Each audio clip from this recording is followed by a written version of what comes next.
Mesdames et messieurs, bonjour. Nous avons le plaisir de recevoir sur notre plateau de Economia une personnalité remarquable. Eh bien, elle est turque, à la personne de M. Zaki Göversin, qui est pour la première fois en séjour au Sénégal.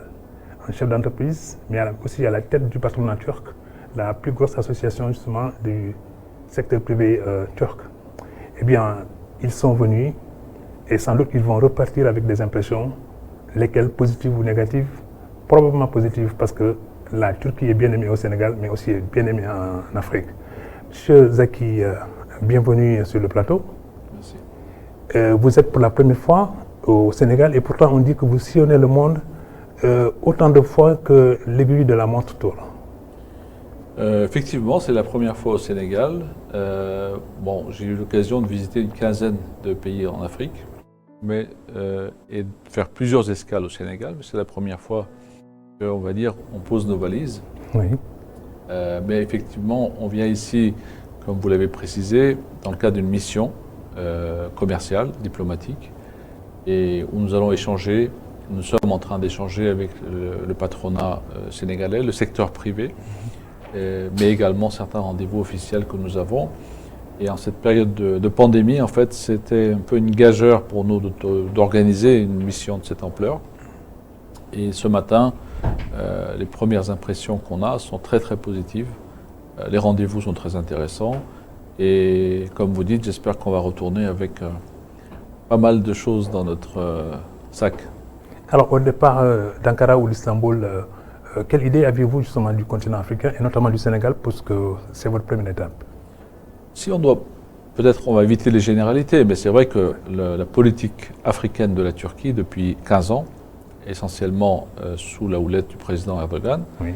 est très dynamique. À savoir, la Turquie est le pays qui possède l'un des pays qui possède le plus grand nombre d'ambassades en Afrique. C'est l'un des continents qui est le plus desservi par la Turkish Airlines. Beaucoup d'Européens ou d'autres voyagent via Istanbul pour venir dans de très nombreux pays africains. Mais au-delà de ça, on a bien sûr une attache historique, puisque la politique turque, notamment en Méditerranée, dans l'océan, a été un des facteurs qui a retardé la colonisation et tous les méfaits qu'on lui connaît, et qui a eu historiquement une relation beaucoup plus humaine avec le continent, puisque vous savez, peut-être c'est une anecdote, mais les pachas ottomans africains avaient la garde du palais du sultan jusqu'à la fin de l'Empire ottoman. Et il y avait de très nombreuses interconnexions avec le continent, qui, comme vous savez, n'est pas une entité monolithique. Quand vous dites aujourd'hui l'Afrique, entre un Algérien, un Africain du Sud et un Gambien, on a tendance un peu à uniformiser Alors que une entité Afrique qui recouvre bien sûr d'énormes différences économiques, culturelles, religieuses, politiques. Donc on doit faire attention, je pense, et la Turquie fait attention à avoir une approche un peu plus individualisée pour chaque pays et éviter les généralités justement, parce qu'on a cette fameuse expression, on appelle un de nos amis, on lui dit « tu es où ?» Il dit « je suis en Afrique ». On est bien avancé avec ça. D'accord. Alors, vous êtes dépositaire d'une très grande civilisation. Je dirais même que vous êtes héritier effectivement d'un empire. Oui, empire. Est-ce que cela pèse sur les épaules des privés quand ils appréhendent le monde ou bien quand ils veulent investir le monde? En fait, c'est un très grand avantage. Pourquoi? Parce que nous sommes justement les descendants d'un empire, encore une fois, qui a agi de manière humaine, historiquement. Qui a eu une politique africaine dont il n'a pas à rougir, contrairement à de nombreuses puissances. Et la Turquie a toujours été en Afrique. La Turquie ne retourne pas en Afrique ou n'arrive pas sur le continent africain. Donc on a ce gros avantage de notre histoire, qui était un gros avantage pour nous. Mais en dehors de ça, ces 20 dernières années, en fait, les chefs d'entreprise turcs ont eu une expansion en Afrique qui est allée avec l'économie turque, l'expansion de l'économie turque, avec l'expansion de la diplomatie turque. En fait, c'est un tout. Et spécifiquement sur le continent africain, qu'est-ce qu'on a vu? On a vu aussi sur le continent qu'il y avait un très grand accueil chaleureux pour les chefs d'entreprise. Mais encore une fois, ces chefs d'entreprise, l'exemple du Sénégal est assez intéressant, ont la réputation de finir leur projet à temps, de finir ce qui est accompli l'est correctement et apporte quelque chose. On peut citer de nombreux pays où la Turquie est le premier investisseur direct. Et ça, je pense que c'est un facteur qui fait que les chefs d'entreprise turcs ont une grande facilité d'accès sur les marchés. Et sans compter, bien sûr, la partie culturelle, religieuse. On a une communauté religieuse avec le Sénégal. On est pareil, je veux dire, on a les mêmes coutumes, les mêmes usages. Et ça, ce sont des choses qui sont bien sûr très importantes. Et surtout, le débat civilisationnel qui fait rage en Europe nous montre que la Turquie, encore une fois, va être un pôle de stabilité et surtout de respect. On a du mal à trouver sur certaines géographies. Et ça va marquer en fait encore un peu plus le milieu entrepreneurial turc avec ses partenaires, puisque on ne peut pas cracher sur quelqu'un et vouloir faire des affaires avec lui, ce que certains ont tendance à faire. Non, on doit être correct avec les gens. Et si on est correct, je pense qu'on peut avancer et faire de réelles affaires, ce qu'on est en train de réaliser. Alors, la Turquie, géographiquement, est un pays charnière entre plusieurs continents qui cherchent effectivement à avoir une présence plus féconde en Turquie. Mais la Turquie aussi, compte tenu effectivement de tout ce passé glorieux, continue donc à peser sur les destins du monde, devrais-je dire. Si vous envisagez de venir en Afrique, tenez-vous compte sans doute des forces en présence en Afrique avant de vous implanter, ou bien éludez-vous ces forces parce que vous les avez affrontées sur d'autres théâtres, notamment votre épique entrée dans l'Union européenne, ou bien peut-être même dans une certaine mesure, la confrontation avec la Chine et la Russie. En fait, aujourd'hui, la Turquie est passée d'une politique, on va dire, assez passive, il y a 25 ans, ou 20 ans, à une politique proactive et multidimensionnelle. On n'est plus aujourd'hui dans une Turquie qui est recroquevillée sur elle-même. C'est un peu on ne va pas dire le problème, mais ce qui pose problème à certains, c'est qu'aujourd'hui, notre premier partenaire commercial, c'est l'Union européenne, en termes de volume d'affaires. On est imbriqué, c'est-à-dire qu'aujourd'hui, si la Turquie ne fabrique pas, certaines voitures ne sont pas commercialisées en Europe.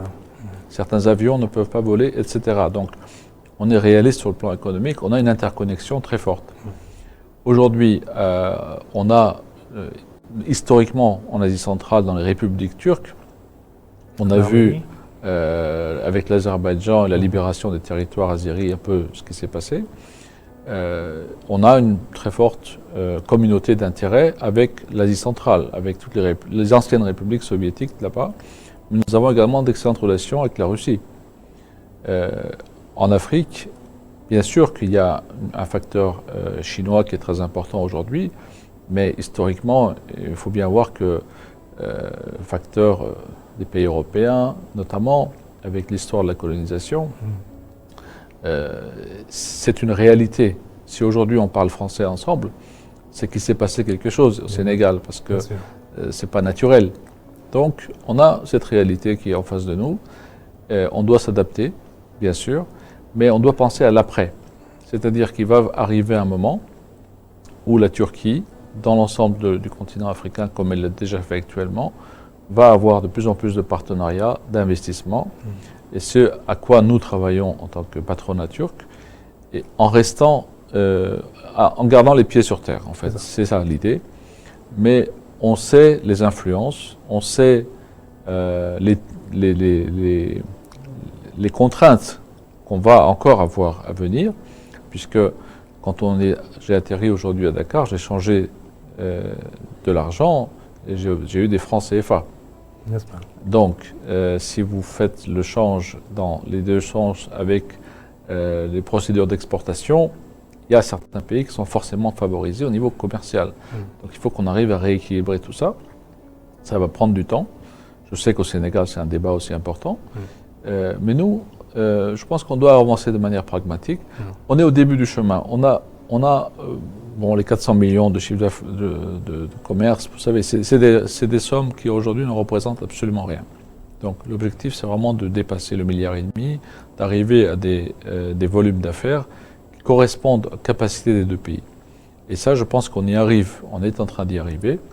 Et c'est pour ça qu'aujourd'hui, on a signé ces conventions avec le patronat sénégalais. On a signé 2 mémorandums très importants avec l'Union des investisseurs et l'Union des commerçants, donc 2 organisations qui ont vocation vraiment à faire des affaires avec nos adhérents et nous-mêmes. Donc je pense qu'on a vraiment, on est sur le bon chemin en fait pour développer, mais on ne peut pas développer ça sans que le secteur privé soit réellement impliqué. C'est ce qu'on est en train de faire, je pense. Alors, M. Zaki, le commerce est un langage universel, mais votre langue, celle que vous parlez en Turquie, le turc, n'est pas très bien compris à l'échelle internationale. Est-ce que c'est un facteur bloquant? Est-ce que c'est un obstacle ou bien comment vous le contournez? Alors, la langue turque aujourd'hui, c'est un enjeu très important, bien sûr, pour nous. Aujourd'hui, la population turcophone dans le monde est très importante. Oui.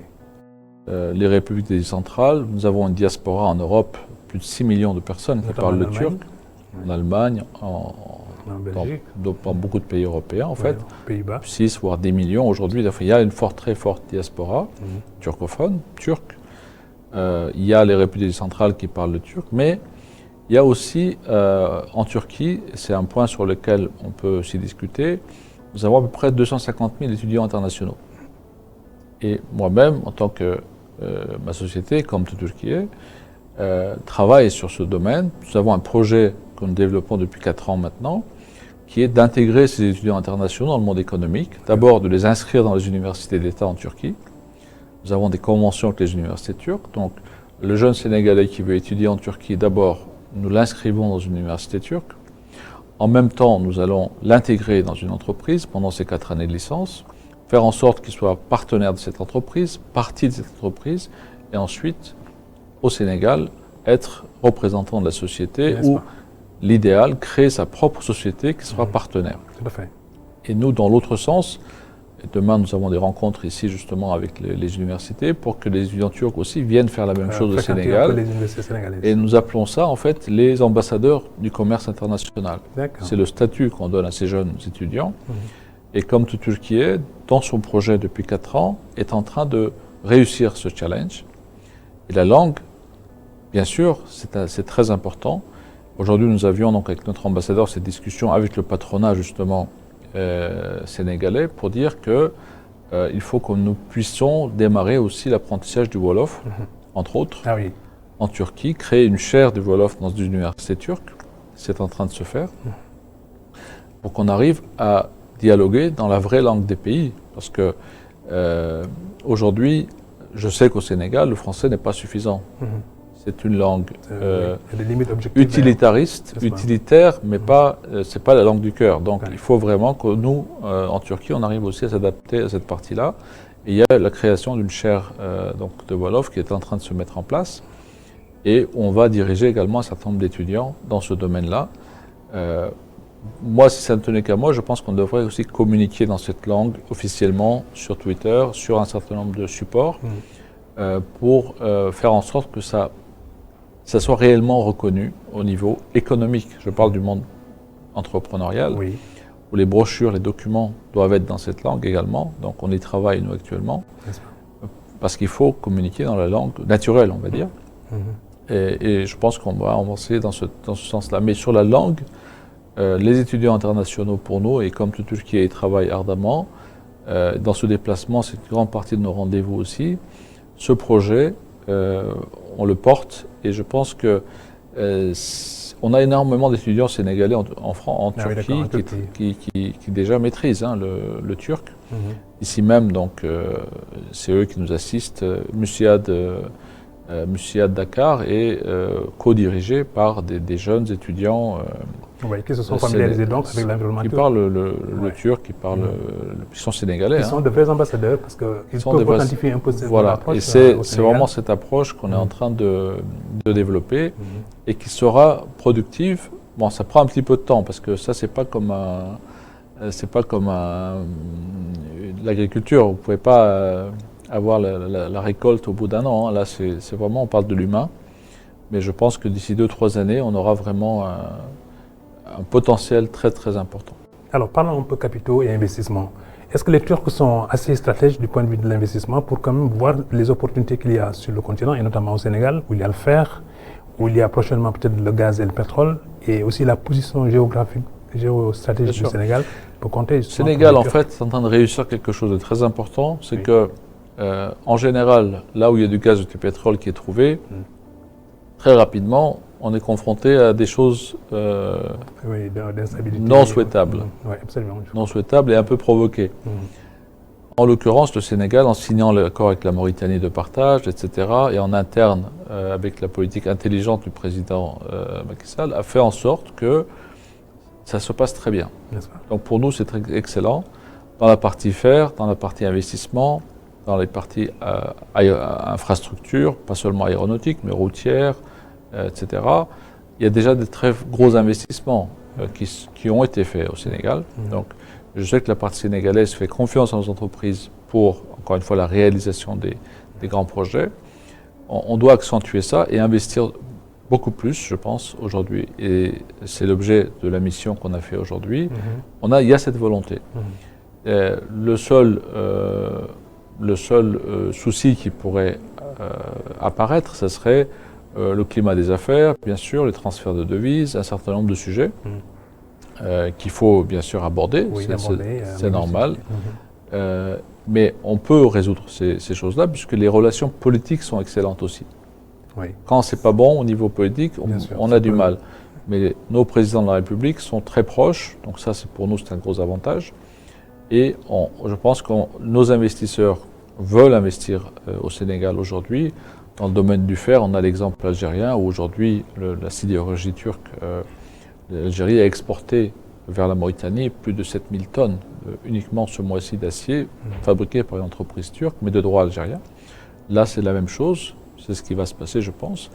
Et si on peut exporter à partir du Sénégal sur l'ensemble du continent et en dehors, ça sera un gain de devises pour le Sénégal et pour la Turquie, pour le partenariat. Donc ça sera totalement bénéfique. Alors on semble dire, c'est une opinion qui est un peu répandue, même si elle n'est pas largement répandue, que les chefs d'entreprise turcs ou le secteur privé turc est un peu timoré. Il ne s'affiche pas, il ne va pas au devant avec une certaine proaction, il n'est pas très offensif. L'êtes-vous? Moi je dirais pas ça, c'est-à-dire que je donnerai l'exemple de l'humanitaire. Encore une fois, un de nos ambassadeurs m'avait raconté cette chose, c'est que la Turquie, par exemple, est le pays qui fait le plus d'humanitaire en Afrique. Pour la fête du sacrifice, c'est des centaines de milliers de bêtes qui sont sacrifiées. Les puits, par exemple, c'est des centaines de milliers de puits. Mais là où nous, on fait 100 000 puits, un pays peut faire 3 puits et faire énormément de publicité. Parce qu'il y a certains pays qui sont très forts pour ça. Et nous, c'est vrai que là-dessus, on a un déficit de communication. C'est pour ça qu'on visite aussi les médias, les sociétés de médias comme la vôtre, avec lesquelles nous devons faire du partenariat pour faire connaître cela. Quand je parle de la fête du sacrifice sur le continent, les sociétés humanitaires turques ont vraiment un travail énorme. Quand je vous dis des centaines de milliers de bêtes qui sont abattues dans le cadre de la fête du sacrifice et distribuées aux nécessiteux, ça demande une infrastructure, c'est énorme comme travail. Mais ça, dans notre religion, vous savez, on ne fait pas la publicité de ce genre de choses. Mais d'autres font énormément de publicité. Et je pense que sur la partie industrielle, nos entreprises doivent communiquer plus. Je suis d'accord avec vous, s'afficher plus. Mais vous savez, on est chef d'entreprise, on aime parfois aussi garder le secret des affaires. Oui, donc il faut trouver un équilibre en fait. Alors le Sénégal, tout comme les pays africains, se caractérise justement par la jeunesse de leur population. Et c'est une jeunesse qui est presque exigeante en termes de formation, en termes d'enseignement, mais en même temps aussi en termes de finalité pour trouver un emploi. Et surtout, cette période est une période très charnière parce que la plupart des économies basculent un peu justement vers l'économie numérique. Avez-vous des réponses ou bien percevez-vous sans doute des enthousiasmes chez vos compatriotes turcs pour essayer d'investir ces créneaux qui sont inédits? Bien sûr, les nouvelles technologies notamment, les startups, en fait, l'économie est en train d'évoluer. Avec la pandémie, en fait, ça a très fortement accéléré cette tendance. La Turquie n'échappe pas à ça, bien sûr. Le mode de distribution commerciale, en fait, il y a énormément de choses qui sont en train de changer.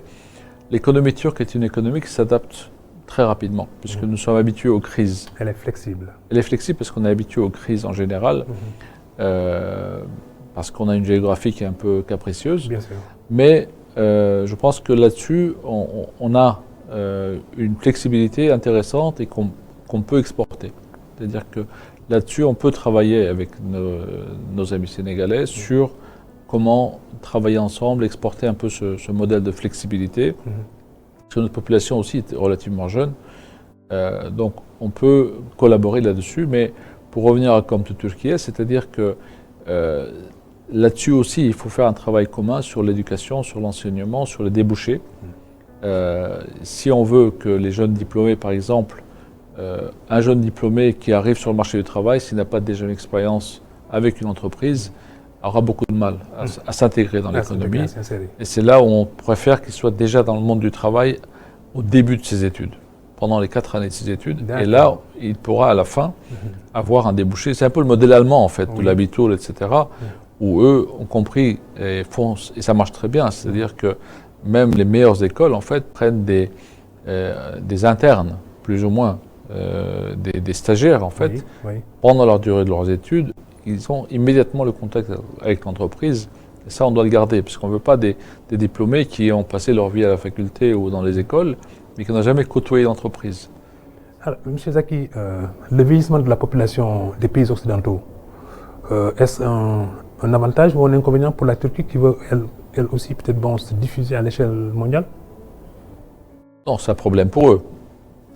C'est une opportunité pour un vrai problème pour eux. L'opportunité, c'est le tourisme médical, il y a beaucoup d'investissements de sociétés internationales en Turquie pour créer des centres des centres médicaux, en fait, pour assister les personnes de troisième âge, etc. Mais on va dire que c'est ni un avantage, simplement ils sont beaucoup moins flexibles. Pour nous, c'est un avantage puisque on peut se projeter beaucoup plus facilement, etc. Mais c'est un fort désavantage pour eux. C'est pour ça qu'on a une politique nataliste en Turquie où le président de la République insiste pour que chaque famille ait 3 enfants. N'est-ce pas? Au début, tout le monde le critiquait, mais bon, là aujourd'hui, tout le monde est d'accord, bien sûr, comme sur beaucoup de points. Mais encore une fois, c'est vrai que pour l'Europe, notamment pour l'Italie, vous savez, pour un certain nombre de pays, ça devient très très problématique. Est-ce que cette vitalité démographique en Turquie ne se rapproche pas un peu peut-être de cette vitalité démographique également en Afrique, ou peut-être, bon voilà, plus de la moitié de la population est jeune? Il ne faut pas oublier une chose, c'est que la Turquie a accueilli 6 millions de réfugiés, etc., économiques ou politiques, en 5 ans. 6 millions.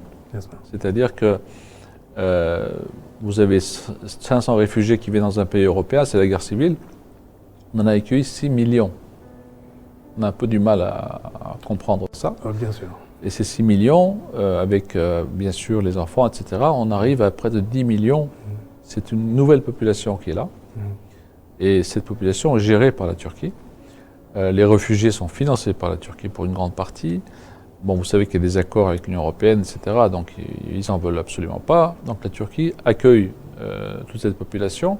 Ça, c'est une chance pour la Turquie. C'est-à-dire que c'est une population jeune, sur le sol turc, qui crée une nouvelle vie, qui est, comme vous savez, les migrations sont toujours plus dynamiques que les sédentaires, parce qu'ils doivent prouver les choses. Absolument. Donc on a aussi cette population qui fait qu'on a maintenant un rajeunissement avec cette nouvelle immigration, on va dire, mais c'est en fait c'est les guerres